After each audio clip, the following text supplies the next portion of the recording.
Hoje temos mais declarações do presidente André Vilas-Boas. O plantel já voltou aos trabalhos depois dessa pausa de 5 dias. Já há interessados no melhor jogador do Porto e ainda mais novidades, mas vamos por partes. André Vilas-Boas está imparável nesta paragem para seleções esta primeira semana. Ele continua a dar entrevistas e fazer declarações por todo lado, mas também porque ele tinha uma agenda cheia esta semana. Ele aproveitou aqui para ter muitos compromissos institucionais.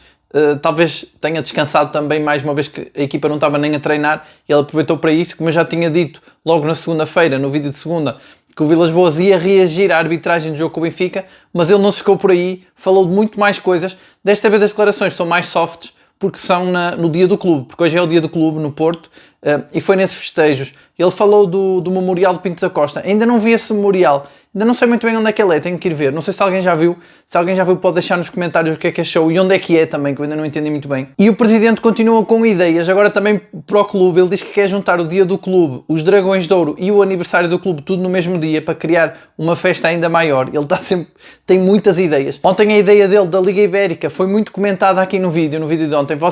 Muita gente concordou, muita gente até comentava que devia haver uma liga entre Portugal e Brasil. Como havia aqui alguns comentários, é mais difícil Portugal e Brasil, porque há um oceano a separar, mas era possível numa pré-época talvez. Eu acho que sim, que é uma boa ideia, e realmente o presidente mostrou muitas ideias nestas entrevistas. Ele na primeira intervenção dele apenas atacou todas as instituições, apanhou todos de surpresa, deixou os presidentes do Benfica, do Sporting, o presidente da República, o presidente da Liga, toda a gente a falar disso, surpreendidos.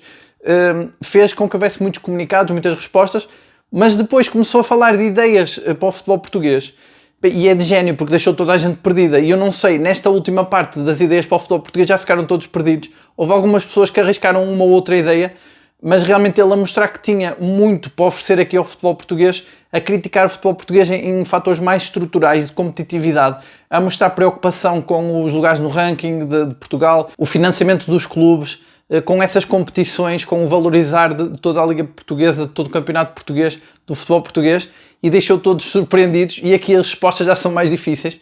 No entanto, houve aqui um exemplo que ele deu do Vitória de Guimarães, de que parece que o Vitória de Guimarães vendeu uma parte do clube, não sei se foi 30%, à AV Sports, que é um investidor externo, e ele a dizer que esses investidores podem querer apenas o dinheiro que vai haver da redistribuição, da centralização dos direitos televisivos, e que depois podem ir embora com o dinheiro e deixar os clubes na miséria. E o Vitória de Guimarães reagiu a dizer que não queria intromissões externas, e a reação, enfim, eu não estou muito por dentro, como eu digo, eu não entendo tanto desta parte aqui financeira e assim.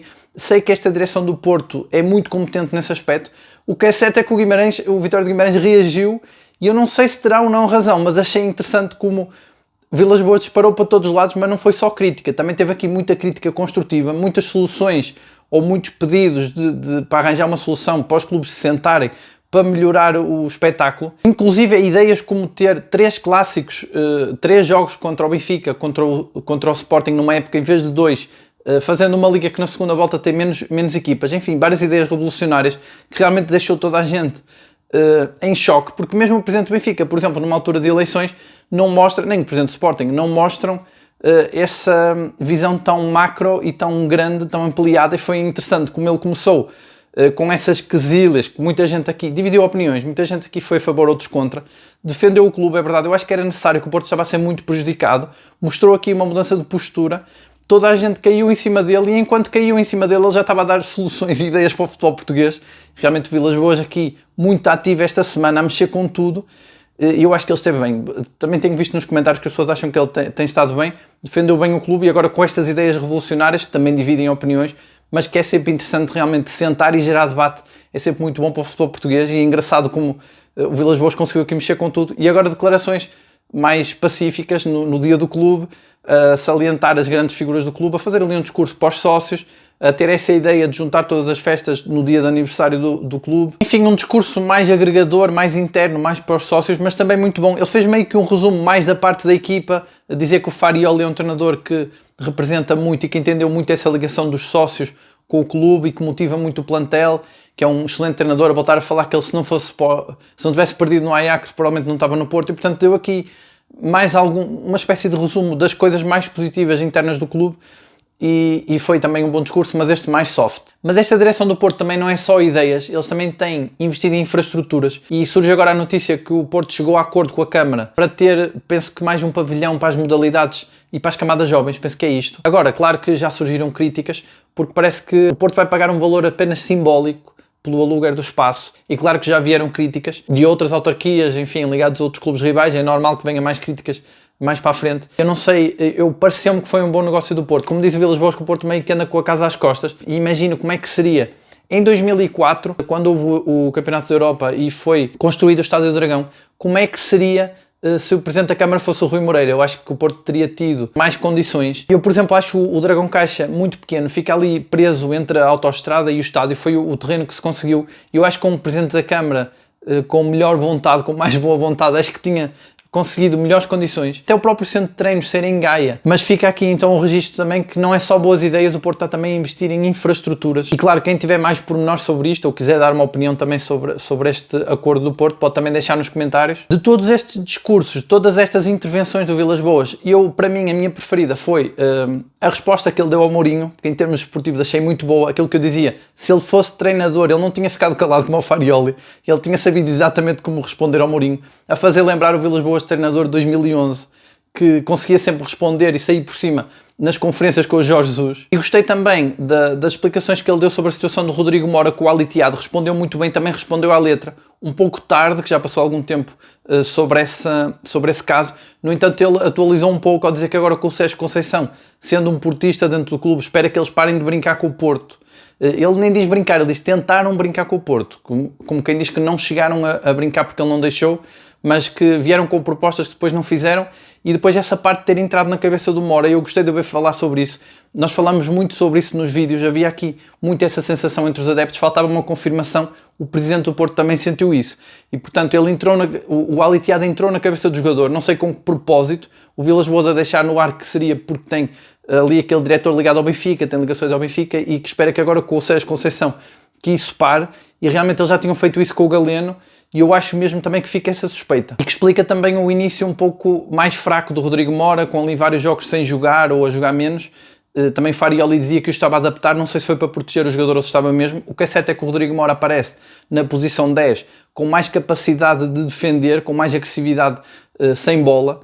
E faço até aqui já a ponte para a exibição do Rodrigo Mora na seleção de sub-21, mais um grande jogo. O Rodrigo Mora continua em todos os jogos a brilhar, é impressionante, é realmente um craque. Eu acho que é o maior craque de futebol português neste momento, a maior promessa, que pouco falta para ser a maior certeza. Eu acho que se ele fosse titular no Porto já era a maior certeza do futebol português.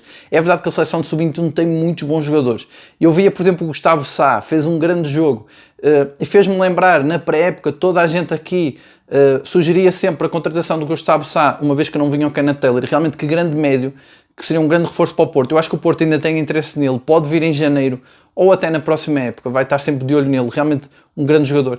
E depois o ataque com o Roger e com o Kenda é muito bom de sub-21, mas o Rodrigo Mora brilhou, foi aplaudido de pé numa finta que ele faz, numa roleta espetacular, grande exibição Rodrigo Mora, e parece estar agora de cabeça limpa. Então depois desse caso do Ali Tiado, já há algum tempo, ele no Porto também tem sido decisivo, e eu continuo a achar que o Rodrigo Mora devia ser titular no Porto, e o selecionador de sub-21 deu mais uma pista, para mim, que mostra aquilo que temos falado aqui nos vídeos, que ele diz que o Rodrigo Mora é um jogador muito feliz quando tem a bola no pé. E é exatamente isso, o Rodrigo Mora é mais um jogador que tem a bola no pé, e é por isso que o Farioli não tem deixado a titular. Acho que o Willian Gomes é a mesma situação, porque não são tão bons a defender, não se motivam tanto sem bola. Ainda assim, eu acho que tanto o Willian Gomes como o Mora, principalmente o Mora, tem-se esforçado muito defensivamente. Deu para ver no jogo com a Estrela Vermelha que o Porto teve muitas dificuldades no meio campo, principalmente porque estava a jogar com os suplentes, e o Rodrigo Mora foi muito agressivo a defender, esforçou-se muito, sem perder a criatividade à frente. Um pouco mais de ansiedade e precipitação na frente, que tem a ver também com esse desgaste de defender tanto, e eu acho, continuo a achar que o Porto tem que arranjar uma solução aqui para este grande jogador, para o Messi do Porto, porque eu acho que mais tarde ou mais cedo ele vai sair, e quando ele sair o Porto está só... Cada jogo que o Mora não joga a titular, o Porto está a perder uma oportunidade de ter uma joia daquelas em campo. No jogo com o Benfica, por exemplo, ele entra muito tarde, podia ter entrado mais cedo. Naquela altura em que o Benfica estava a maniatar o meio campo do Porto, e o Porto só conseguia sair a jogar direto para o Samu, em que o Samu vinha atrás buscar a bola para não perder a bola em profundidade.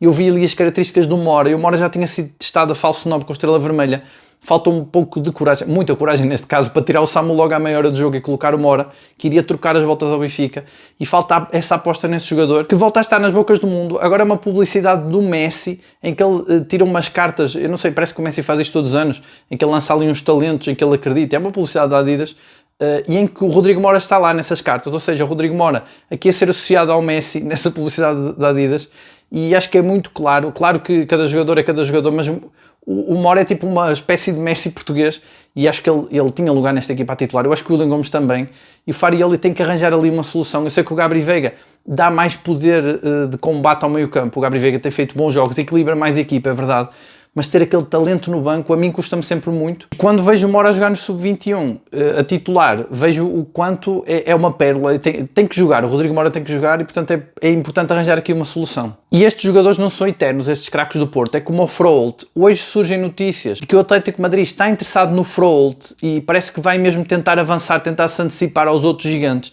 Eu sei que o Atlético de Madrid não é aquele tubarão a quem associamos jogadores como o Froholt irem para lá, mas sabemos que o Atlético de Madrid tem um histórico de gastar muito dinheiro, de investir muito quando quer muito um jogador, e o Froholt tem uma cláusula, eu acho que é de 100 milhões a cláusula do Froholt, acho que não estou enganado, se tiver depois podem deixar nos comentários, vocês corrigem-me sempre, é sempre bom quando deixam um comentário a corrigir, mas eu acho que o Froholt, 100 milhões para o Atlético é difícil, mas o Atlético é clube para gastar esse dinheiro. Eu acho que o Froholt não vai aguentar mais que uma época no Porto. Ele voltou a brilhar na Dinamarca, no Porto tem brilhado. Eu hoje vi uma explicação, já não sei, de um comentador qualquer. Alguém dizia que isto é uma possível explicação, não sei, eu acho que há outras, acredito mais na estratégia do Mourinho, mas parece que o facto de ter sido o Borja Sainz a pressionar em vez de ser o PP no jogo com o Benfica, aquela alteração que fez com que o PP ficasse mais preso, não deixava tanto espaço para o Froholt compensar o PP e correr o campo todo. Enfim, é mais uma possível explicação para ele não ter brilhado tanto contra o Benfica, mas o que é certo é que o Froholt está em alta, é um craque, é uma revelação, o Porto vai ter muitas dificuldades para o segurar. E eu acho que o Rodrigo Mora, apesar de não ser titular, o Porto também vai ter dificuldades para o segurar, porque vai brilhando nos Sub-21, quando entra, mesmo na equipa do Porto, brilha também, quase marca o golo com o Benfica, marca o golo com a Estrela Vermelha, e entra sempre em alta rotação, com muita criatividade. É verdade que comento aqui muitas vezes que o Rodrigo Mora perde muitas bolas, mas isso é porque ele também é um jogador que arrisca muito, é como o William Gomes, os criativos arriscam, isso é natural. E por falar em jogadores nas seleções, o Zaidu ontem não jogou, ficou no banco o jogo inteiro no jogo da Nigéria.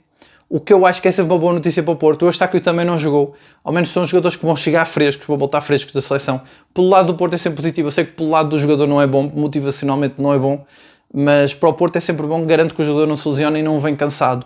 Já o Pablo Rosário jogou o jogo inteiro, só que o Pablo Rosário tem essa vantagem de jogar apenas um jogo, vai chegar com o tempo para recuperar, e também uma viagem muito longa, eu acho que foram 11 mil quilómetros de viagem que ele fez, ainda por cima a seleção dele perdeu, também é de uma seleção mais fraca, já está mais habituado a perder pela seleção, mas afeta sempre um pouco o psicológico, e é bom que o Pablo Rosário vem mais cedo das seleções. E claro que falei do Sub-21, foi um pouco injusto, não falei do Martim Fernandes. O Martim Fernandes também jogou a titular, também fez um bom jogo, mas quem brilhou mesmo foi o Rodrigo Mora. Eu tenho falado muito aqui do Martim Fernandes, que há aqui um risco dele ser mais um João Mário. Muita gente comentou e concordou nos comentários que poderia ser, mas eu deixo sempre a ressalva, ele é mais jovem, o Porto aposta mais nele, tem uma cláusula maior, portanto deve haver mais talento ali nele, mas ele tem feito exibições um bocado muitos altos e baixos, e não sei, enfim, o Alberto Costa também sobressai-se muito, parece ser muito superior, mas aquilo que eu digo, a diferença de idades entre os dois não é muito grande, mas o Martim ainda é uma jovem promessa de 19 anos, e também jogou bem pelo Sub-21. Hoje entra em campo a Seleção Nacional de Portugal e o Diogo Costa deve ser também o titular. O Diogo Costa, que sendo o guarda-redes é o que menos preocupação gera por estar a jogar pelas seleções, no entanto há sempre o risco de se lesionar, é um risco mais pequeno porque é guarda-redes, esperemos que nada aconteça, mas o Porto, como vai jogar para a Taça de Portugal, há uma grande probabilidade dele nem jogar esse jogo, portanto mesmo que chegue cansado tem muito tempo para recuperar. Agora, eu hoje vi uma estatística interessante que diz que o Farioli nunca geriu guarda-redes nas taças, ou seja, isto é uma tradição aqui no Porto, sempre aconteceu, mas parece que o Farioli, se o fizer, vai ser a primeira vez na carreira. Então fiquei aqui curioso para saber se ele vai apostar no Diogo Costa num jogo da taça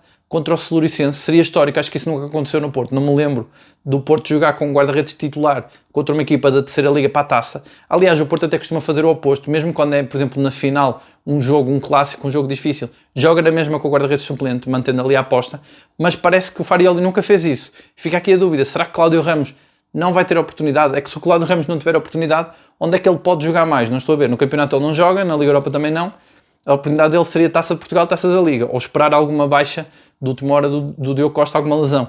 E é pena, porque o Cláudio Ramos tem muita qualidade, como se viu no Mundial de Clubes, é um grande guarda-redes. Sempre que eu falo aqui da renovação do Diogo Costa, há sempre alguém que comenta que o Porto fica muito bem servido com o Cláudio Ramos e que o Diogo Costa pode sair.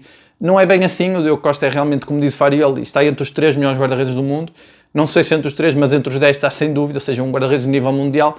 Não é a mesma coisa, mas realmente o Cláudio Ramos, sempre que é chamado a jogar o pouco que joga, na época passada jogou só 9 jogos, ele brilha sempre, faz sempre grandes defesas, grandes exibições. Acho que ele merece mais.